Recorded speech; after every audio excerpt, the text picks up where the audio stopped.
Olá, pessoal do Descomplicando a Política. O tema do vídeo de hoje é sucessão presidencial. Esse é um assunto que as pessoas me perguntam muito, ou pessoalmente, ou através de mensagens, através da nossa página. São várias questões, como quem assume quando o vice não está, ou é o vice que assume quando o presidente é cassado. Enfim, é um assunto que está aí na mídia hoje, que muita gente tem muita dúvida, né? Existe muito boato, existem muitas informações aí nas redes sociais que não são verdadeiras. Então a ideia desse vídeo é esclarecer um pouquinho mais sobre essa questão da sucessão presidencial. Então, em primeiro lugar, estão duas pessoas que são o presidente e o vice-presidente. Ambos são eleitos, né, através de eleições diretas, pelo povo.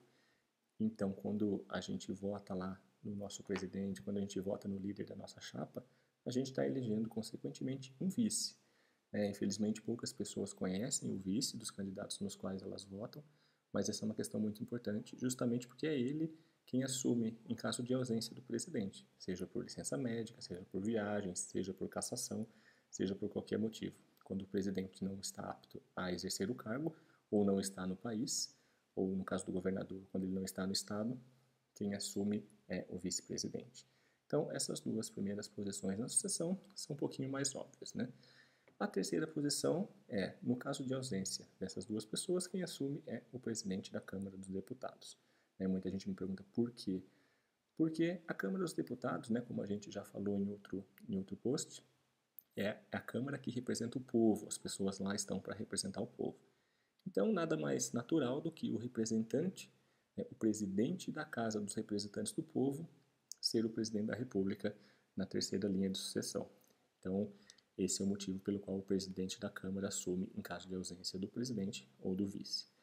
A quarta pessoa na linha de sucessão é o presidente do Senado. Essa figura ela não representa diretamente o povo, representa as unidades federativas, mas é uma pessoa que também foi eleita pelo povo dos seus estados e está lá com toda a autonomia. Então, a quarta pessoa na sucessão é o presidente do Senado. E por último, o quinto é o presidente do Supremo Tribunal Federal, que é o último na linha. Nesse caso, se chegar, por exemplo, na linha em que o presidente do Supremo assume, ele deve convocar novas eleições. Ele vai ser um presidente interino que vai ser o responsável por convocar eleições para eleger um novo presidente. E o que está acontecendo agora no Brasil é a questão do impeachment da presidente Dilma Rousseff. Então, algumas pessoas me perguntam se é o Michel Temer que assume, se o Michel Temer também está comprometido, ele não poderia assumir, enfim. Então, vamos lá. O que acontece hoje, esse processo atual contra a presidente Dilma Rousseff é somente contra a presidente Dilma Rousseff por questões de descumprimento da lei de responsabilidade fiscal. Então, como esse é um processo destinado, que tem único alvo a presidente Dilma Rousseff, no caso de afastamento dela, quem assumiria é o Michel Temer, o seu vice, de acordo com a linha de sucessão presidencial. Existe uma outra possibilidade que poderia ser iniciada pelo Superior Tribunal Eleitoral, relacionada a irregularidades em campanha.